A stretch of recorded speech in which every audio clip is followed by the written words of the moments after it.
Don't ever burn bridges. Not in this industry. And I don't think too many people do, because just as I made mention, you're going to need help somewhere, somehow. And, be decent, be kind, do everything above table. And it'll all be okay. Hello, and welcome to the Elevator Careers Podcast, sponsored by the Allred Group. I am your host, Matt Allred. In this podcast, we talk to the people whose lives and careers are dedicated to the vertical transportation industry to inform and share lessons learned, building upon the foundation of those who have gone before to inspire the next generation of elevator careers. Today, our guest is Rick Milefchik, Chief Operating Officer of Access Elevator Supply in San Francisco and Quality Elevator Products in Chicago. Rick started in the industry in 1981 with Montgomery Elevator as a 16-year-old high school student and grew from there. He spent 32 years with Montgomery, Kone, and 8 more with ECS Corporation before taking on his current role. Rick met his wife of 33 plus years at Montgomery, and his 3 children work for him today at AES and QEP. Rick has accomplished much in his career, and all without ever leaving his hometown. Rick, welcome to the show. Thank you. Glad to be here. Thank you. I'm excited to have you. I'm excited to be able to talk to you about your elevator career. I know you've been at it for a little while, and I always love to start by just saying, how did you get started in the elevator industry? Well, I was a 16-year-old kid at Moline High School in the summertime, in between my sophomore and junior year, as part of a co-op program, and the instructor for that particular class called and said, "Hey, I need you to go down to Montgomery Elevator and fill out some paperwork. We've got an opening for you that you can go in the afternoons after class and such, or start now, and then once school starts, you go in after class." And so I started in between those in my sophomore and junior year, 16 years old, pushing a mail cart. Wow! So summer job, right? It was school's out and. Well, it was a summer job, and then it was part of a work program that basically I ended up with, a general elective credits for basically working in the afternoons once school got back in. And so it's kind of started there back in 1981. So that's awesome. With a mail cart. And you said between sophomore and junior. So did you continue all the way through high school? Yeah. Mm-hmm. Yeah. Yeah. And well, frankly, and then never left. I shouldn't say up until, 2013. So right. But so yeah. all told, you said 81 to 2013. That's 30 plus years there, right? 32 years at Montgomery and Kone. Yeah. That's awesome. That's awesome. Yeah, a wonderful place. And it's funny. I sit back and I think, there was a time, when I was younger, and you think, pushing a mail cart, what's so special about that? But so many things as I look back. I had the opportunity to walk into the offices of every senior manager at Montgomery Elevator. Sure. And 3 times a day, and listen and observe. And you heard how they talked to people, but you saw how they talked to me and they treated me. And really was a wonderful, wonderful opportunity and experience to see this collection of people and leaders that really, in that time frame in 1980s, where Montgomery grew at perhaps its most accelerated pace, to right. see the varying personalities and approaches to how they did business and how they treated people. And it was really, really, kind of a launch pad into like, yeah, this is neat. This is cool stuff. I'd like to do this. And right. So, it was like I said, a whole lot more than just, turned out to be a whole lot more than just a like you said, a summer job.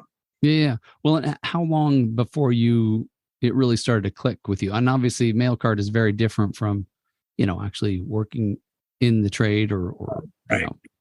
But within that first year, only because I got to interact with, and this was from the chairman of the board of Montgomery to the president, senior VP of finance. and then field operations, accounting, all of the entire senior management team, not to mention all the employees, because it was there at the headquarters. Right. And just a fascinating group of people that really were wonderful people. And it was like, this is, I didn't really grasp the industry per se, Sure. but just the interactions of what they did and seeing a level of urgency. You could tell in these people that there were days that, hey, okay, they were joking one day, and then there were some things that got hot, and, Sure. and how they dealt with that was pretty fascinating. And it was something I had not experienced before. So pretty intriguing. Yeah. So you did that for a couple of years. How long before you actually graduated from the mail cart? I was there basically, it would have been 2 years, and then went over to Montgomery is what they called PDC, which is the Parts Distribution Center, and went over as a parts handler, working and pulling parts in that. And that's what's funny is, it's my wife can send me to the store here and ask me to get 3 things, and I'll text her when I get there and remember ask what was the other 2. That's me. But I can go back to 1983 now, and I can still remember the first 3 part numbers that I ever pulled. Wow. The actual numbers, not just the parts, but you're talking about the numbers. Yeah, 41782 plunger, 2881 192 spring, and a 16929 solenoid. They were going to Montgomery and Omaha. Wow. I can still see the pick ticket. And that was, I did that for, on and off for a few years. But in the midst of that, I also accepted a role that was at the time was called inventory verifier, where I would go out to the Montgomery branch network, which was really an incredibly strong unit of well-trained people, right? And do physical inventories. Wow. And then whenever Montgomery would be involved in any type of an acquisition, I would go out and I would do the inventory of the components. So that was really my first, those 2 things were the first introduction to parts and the variation of parts and such, and the way people bought them, the way they stocked them, things to that effect. So that was really valuable, because the other piece that was kind of that was good for me in that traveling part was going to the Montgomery branches. At that time, the branch was comprised of a manager who oversaw construction. He oversaw service. He saved everything was under that umbrella. And today you've got the vertical lines of business in most of the companies, where you have service equipment, new equipment, you have modernization, whatever the models are in various companies. But there it was one guy holding that umbrella, and everything was underneath it. And really got to see and experience what these people at the field level went through, because oftentimes, admittedly, you get a phone call and it's like, oh my God, this guy's, he's bouncing off the wall. What's his problem? And you're just thinking he's just unreasonable and impatient. Well, then you go out and see what they deal with, and, really trying to look at things through somebody else's eyes, just incredibly enlightening. Sure. And gave a whole different perspective on how I needed to do my job when I got back to the office. Because again, let me back up, because also during that time, I then moved into the office, into what they called their service department. Well, their service department was essentially identifying componentry that the branches needed Gotcha. if they didn't have it. So I had to go through job listings and listing tickets and engineering folders and such to help identify componentry.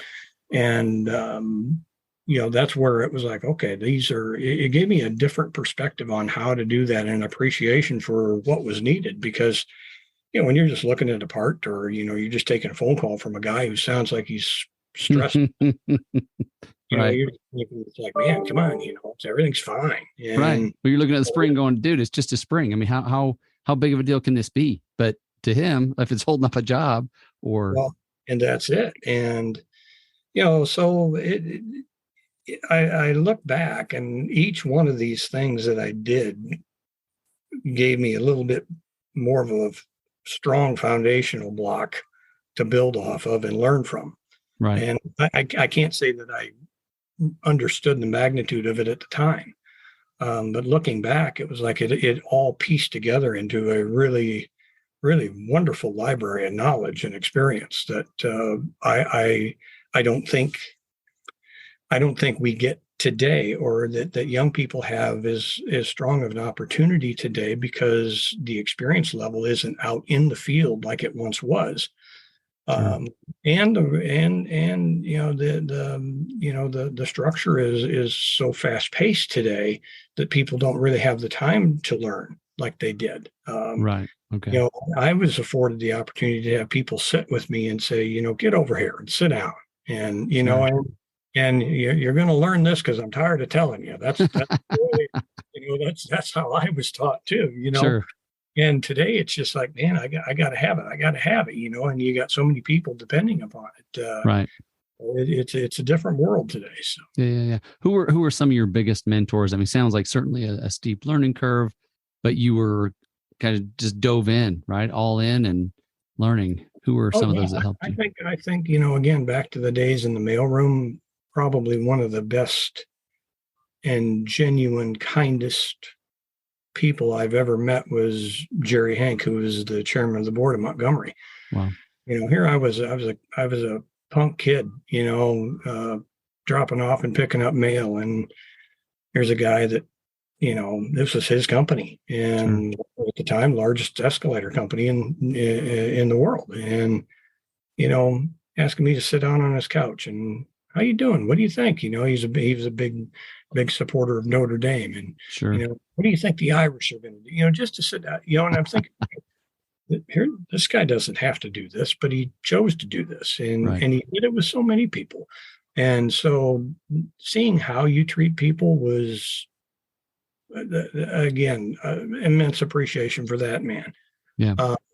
Operationally, and then also the way people were treated, I would say John Jaster, who was a boss of mine on and off over the years, from the time I entered the parts operation at Montgomery. His role at the time was VP of service operations, and that the parts operation fell under Okay. his umbrella. He was not a touchy-feely guy. He was pretty, quite unfriendly, frankly. But again, knowing that time and the way things worked and the dynamics of what went on and how it had to get done, he was the guy dealing on the service side with the field people, and he was tough and had to be tough. Sure. What was so I although at that time I didn't work so much with him as much as was cognizant of him and his role in our operation. Over the years, though, when I did work for him, I was able to see a guy who was tough as nails and always was, but went from being kind of a rigid guy to transform into perhaps one of the greatest motivators I've ever seen and experienced in my entire career. Tell me more about that. How he would motivate. Oh, he was just he was very theatrical, in a way that he was a storyteller, Okay. and he would tell a story in a way that, okay, if you don't get what's on the Proxima, if you don't get what's on the report I sent you, let me tell you about this, and he would, one small little story that was really it was stunning, yet in hindsight, it was funny, but yet very impacting. We had issues when he first came back to Kone Spares, and we were dealing with a number of credit issues. And John had just left the role of where he started the quality program at Kone. So everywhere he went, he turned something around and it took off like a rocket. He was the epitome of success. Right. Or a driver of success, I should say. And we had some issues with, credits. And they were things they could have been shipping errors. They could have been sales errors, an entry error. Could have been a number of things. Well, he wanted to know why, what happened? Well, entered it wrong. Why? How'd that happen? And it was like, okay, painful. This is like pulling teeth now, man. That's the same question, same answer. Well, we had to have meetings every week, every single week. And to go over anything that happened, we had to explain it, what happened. And it was like, okay, this is just trudging, Sure. Along several months after this all ended. He says the point was for this to be painful that you would figure out how to get out of these meetings by correcting the problem. Right. In one of the meetings, one of the folks came loaded for bear, and she had all of her facts that, hey, we've got this percentile rate. We've got a 96% fill rate, so on and so forth. The numbers were, she just came loaded with data. And he says, wow, he says, I got this all wrong. He said 96% accuracy rate on 500 packages, so on and so forth. So he's up there and he's motioning like, okay, let me think this through. He's playing it out and everybody's like, yeah, way to go. You got him. We're all getting sucked into his world here. And he says, let me just think about this. He says, I think we ought to do this. He says, I guess I had this all wrong. We need a marketing plan for this. I want this message put in postcards that we send out. I want them put in packages that go out the door. He says, I want it on our website. He says, I want this in front of every single customer. We do those signature things at the bottom of emails, right? Let's put it there. So he's going on. Everybody's like, okay, what are we going to do? He says, I want it. He's got his back to everybody, like he's motioning on how I was looking like he would want it on a board. Right. And he whipped around. He says, here's what I want you to say. He says, you said 96%, right? And she says, yep, 96%. He says, okay. He says, the message is to every customer that 4% of the time we're going to screw up your day. 4% of the time we're going to send you incorrect parts. We're going to send you damaged parts. We might not even put anything in the box. He said, so 4% of the time you can count on our operation to make your day miserable. He says, that's unacceptable. And we were like, okay, but then the hammer came down when he said, I expect perfection. Yeah. He says, am I going to get it? He says, no. He says, but if you deliver anything less than that effort, you cannot work for me. Yeah. So it was humorous. It was theatrical. It was a 6-7 minute drawn out, production that ended with a massive explanation or exclamation point that, no, this isn't good enough. And right. We can't just shoot for 96% and call it, Yeah, and the beauty of it is what he did then, though. If he would have stopped there, that would have been moving enough. But he went and he actually sat down or got down on his knee next to this lady, and he says, "I love your guys." He says, "Your guys do an awesome job." He says, "And they work fantastic." He says, "But we have to be better." He says, "The customer expects us to be better." Sure. And so he did all this, but then he came back with a very humanistic side.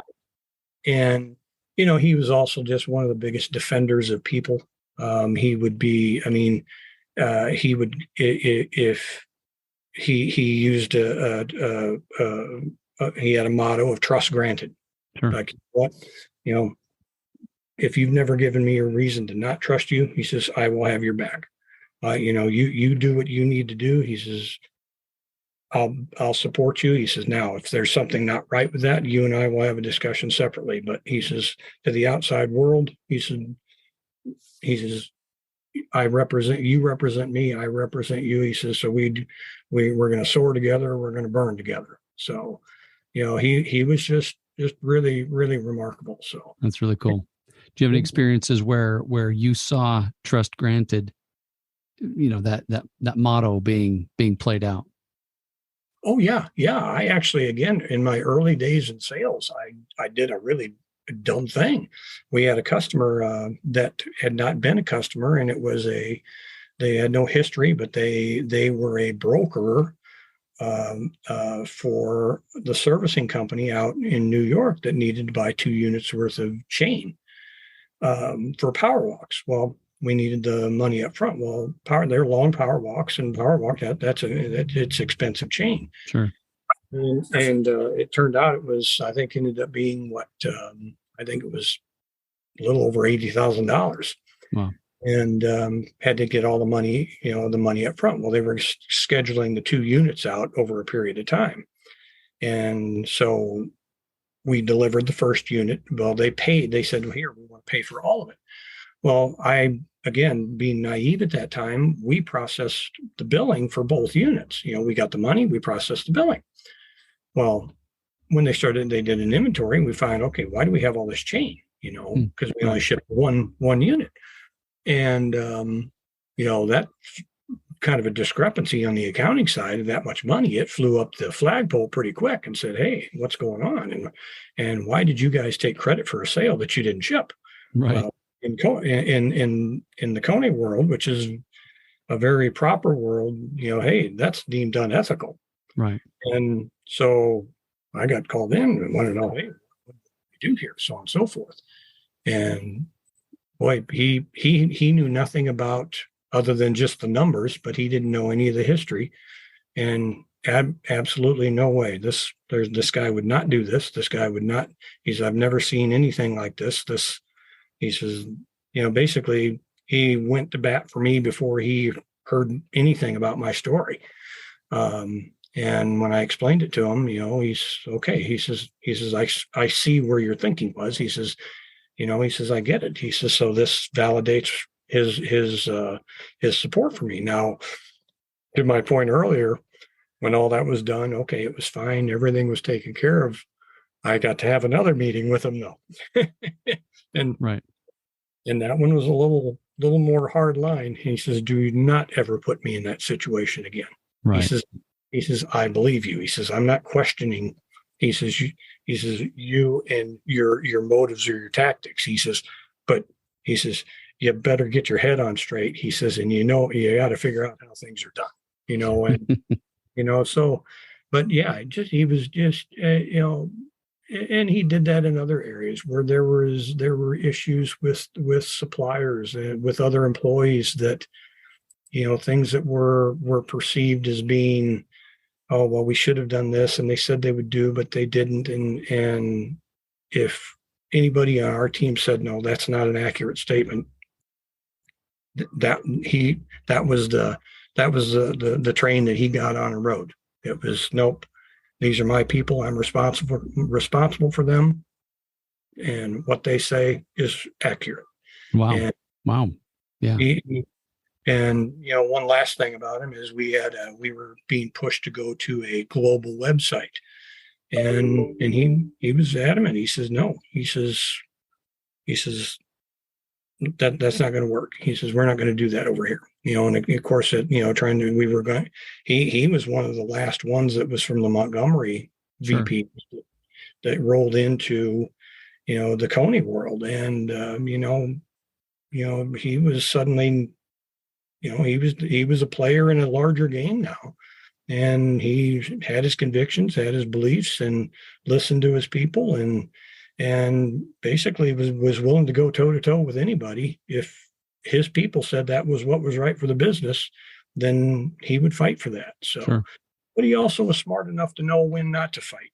I mean, there were things that.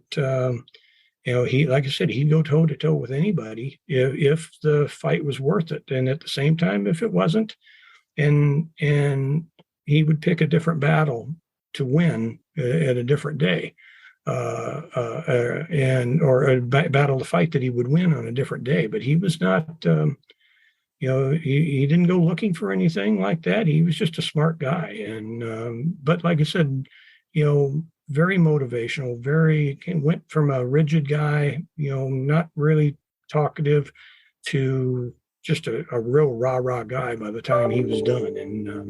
And he left about 30 days after I left Kone. Okay.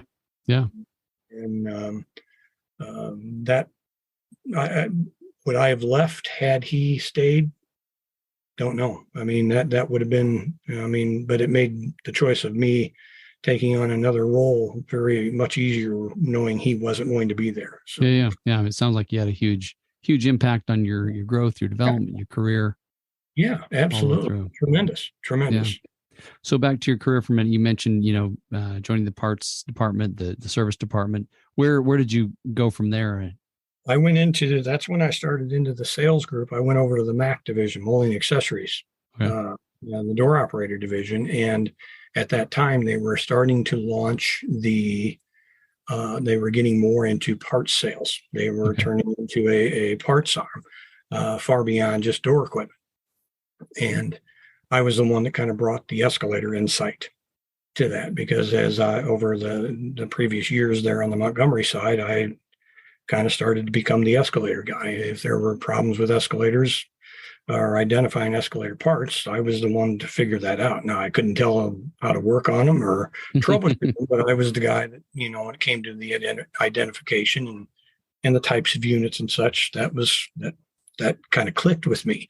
So that was the area that at MAC, that was my primary role there. While they were still focused heavily on door operators and door equipment, mine was mainly the parts, specifically and the escalator parts. Mm-hmm. So, and then from there, once Kone went to the one Kone name, the global identification, and we became Kone Spares. I was the one that rolled over from the Mac Spares days to the Kone Spares, because that big dramatic shift in that entire organization, because Kone chose to discontinue providing the Mac door operators. Sold that product line. So Kone Spares started as strictly spare parts, and then that was my world. So and at that time, that was shortly after they bought O&K, or the rest of O&K. Mm-hmm. Well, I got all of the pending work for the O&K escalator parts that was in process at the time of the sale. So I had a crash course on the O&K products. So my escalator knowledge just continued to build over the years in that regard. So so I did that that was in 2000. And then I don't even remember what year it was. Just a few years later, became sales manager at Kone Spares and held that role until 2013 when I left. Okay. So how and talk to us a little bit about what you're doing now. When you say I left, did you go straight into what you're doing now? Or? No, I went to ECS Corporation, which was a big risk for me. That was in 2013. We were doing so well at Kone Spares, and again, I attribute that a lot to John Jaster, but also a really great group of people, wonderful group of people, really worked well together as a group and as a unit. And again, John announced his retirement, and shortly before that, I had been approached by the new owners of ECS. Now, ECS and Kone were competitors, because ECS actually did a very, very good thing, and they re-engineered some of the Montgomery products that were, big sellers for Kone. Right. And ECS did a great thing with that. They just didn't. The ownership at that time just didn't manage the results of what they got very well. So they sold their company, came under new ownership to non-industry people, more finance people, and they reached out to me and said, "Hey, would you ever consider coming on board?" And so, I don't think so, because admittedly, as a guy from Kone, I was like, I don't really like you people, that was the way we thought. Sure. And but I detected a sincerity there that was, they needed help. Right. And it was a different thing. It wasn't people doing bad things or they got a company, and this was the daughter of an owner there that, frankly, they bought something they didn't know what to do with then. Gotcha. And so, I thought, I just got 32 years here. I just can't see this.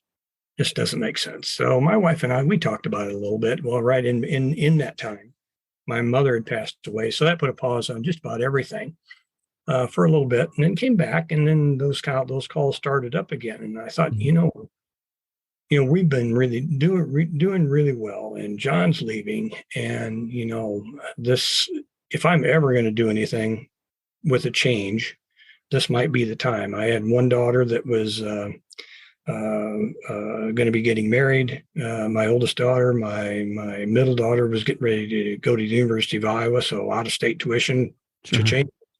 And my son was starting to drive, so okay, paying for insurance for a male driver. I was adding up.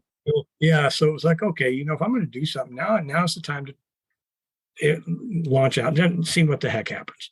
Sure. So I accepted that offer and went there and walked into really a heck of a hornet's nest that we were able to turn around relatively quickly. But we had to really reestablish a reputation and a different mindset, different culture. And that's where a lot of the things that I learned from Jaster came into play. Is suddenly I found myself sometimes talking like him. Sure. and emulating him without realizing it, I think. But we needed to make some hard changes there, and we did. And I entered in there as vice president of sales, and then I was shortly thereafter was named president of the company, and worked there for about 8.5 years. And philosophically, they were at a point where they needed to put some. I felt there was some investment in people in the company. We need to take a different approach to maybe making a few less things and outsourcing some more things to meet delivery schedules and such. But different dynamics that created a little bit of a philosophical shift. And I was concerned about the future. And in between there, all my kids came on board and started working for us. Wow. And so it wasn't just me. It was, this was something that they all got sucked into this industry now. And it is a family industry, right? Yeah. And they love it, and it was, so now I was, okay, started thinking, all right, this is primarily an escalator provider of escalator components. Now, when you start doing your market research and you figure that, 85%, give or take 1 or 2%, is elevators of the vertical equipment that's installed. And then you say, okay, of that balance, say of that 15% that's left, when it comes to providing the spare parts to that, all right, the lion's share is going to go to the OEMs because that's their equipment. Kone Spares is very good at what they do. Uniform for Otis, Adams for Schindler. So just throwing a number out with a moving target, that maybe leaves 4 to 5% of what's left. And that's a one-legged table to stand on. And so I had been pushing for them to look at maybe marketing the company a little bit and seeing, is there interest in this or expanding into other items. Right. And came into contact with some people that said, boy, you're right, Rick, so on and so forth, you could come here, you could come there. And so, some of the fits just didn't seem like the right fits. And I had some people encouraging me, okay, go start your own thing. Right. And I thought, well, it's a different kind of risk, but, it was intriguing. So I knew I had several people that had called, and I knew I could I was going to land somewhere, but I thought until I figured out what I was going to do, let me just be done, and I'll take a little time and we'll figure this out. So I put in my notice, and all my kids were still there, and that was difficult for them. And that, so that was, they struggled with that a little bit. And, but I took about a month, and then took the opportunity to go and be the chief operating officer for both Access Elevator in California and Quality Elevator in Chicago. They're sister companies. Sure. And, my task is to basically oversee both of those companies and build them, but also try to grow them together internally. to instead of operating as two separate companies, operate as a company where we can, and then represent two distinct offerings to the industry, in both just in not just the offerings, but also geographically. We'll change up a little bit about what we do and how we do it, and be a little bit better fit to the industry, I think. But then since that time, all my kids are back on board with me here now too. So Okay. yeah, it's that's the and that's the part that is really enjoyable for me, because this is, we are, anything we do, we're going to go all in. Sure. And it's reflective that, okay, if we are in this company or these two companies now, technically, it's got to work. It's got to soar. Sure. You're talking livelihood, and it's, I depend on them, they depend on me, and we've got just a fantastic group of people at both companies that we're just kind of getting in these boats and rowing in the same manner, in the same mode, in the same fashion, and it's a lot of fun. So That's awesome. What do you love most about the elevator industry? Obviously, you've been here. It's the people. It's the people. I went to a seminar here a couple of weeks ago, put on by Echelon Front, and one of the questions that they ask is, "Hey, who here likes change?" Most people don't like change, and although I don't go look for change, I don't mind it. I do okay with it, and this Sure. industry is ever changing. Sure.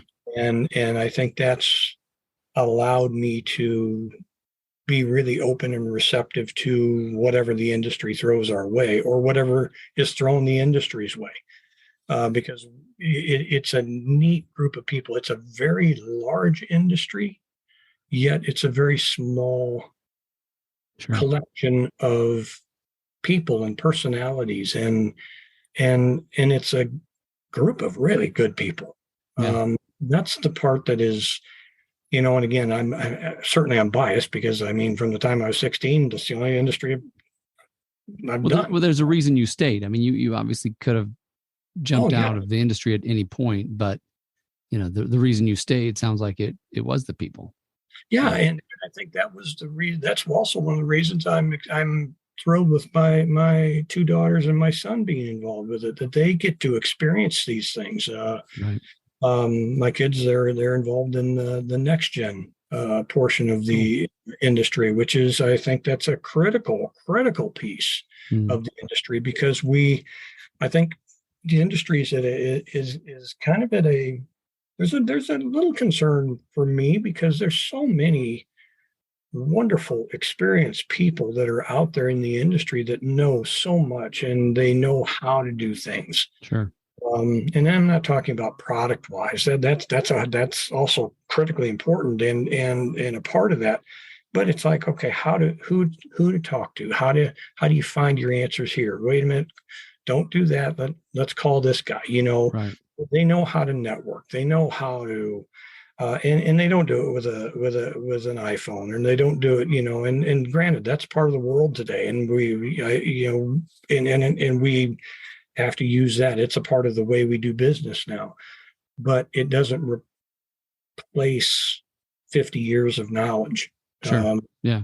I'm one of the things I did for a short period of time when I was at Kone was do for new sales trainees. I would have to give tours and talk about certain things. And I specifically remember many years ago, one of them I said, the Mac operators. Well, one of them didn't know that was part of the Kone family at one time. Right. And because it's not made anymore, but there's still tons and tons of them out there. And okay, if you go out in sales, you're going to encounter this. And what do you do when you do encounter it? And I think there's so many people that they just know that. Sure.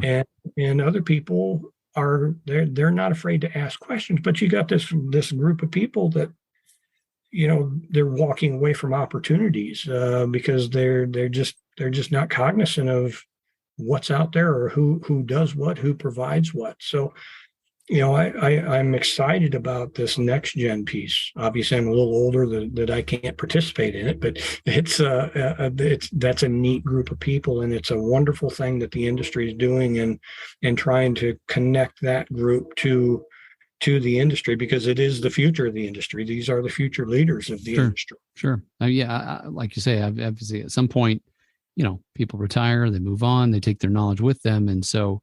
Right.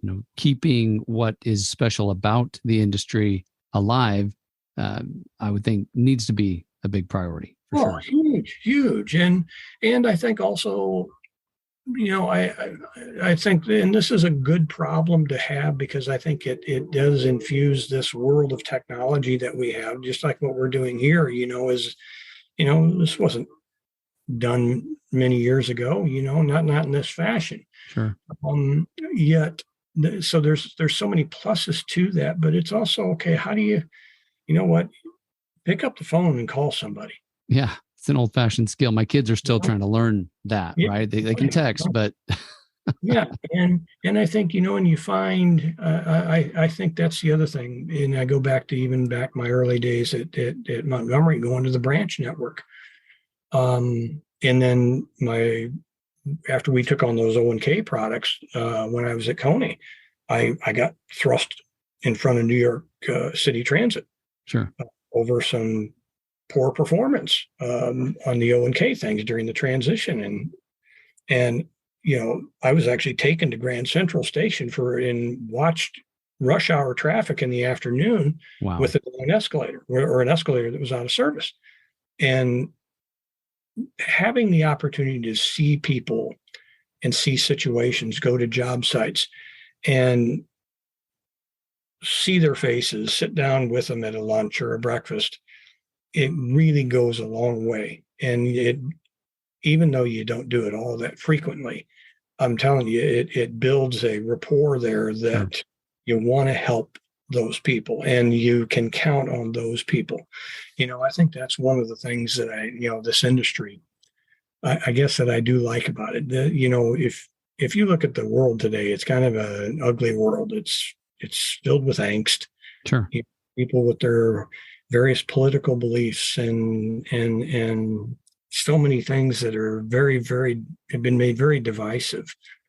And the crazy thing is, our industry is filled with those same people that have varying opinions and varying ideas, but they seem to be able to work together in a wonderful way that the rest of society hadn't figured out yet. Yeah. And it's because it's really good people. And, there's an understanding, even as competitors in some things, that it's like, hey, yeah, I don't have that job, but you know what? I know who can help you. Sure.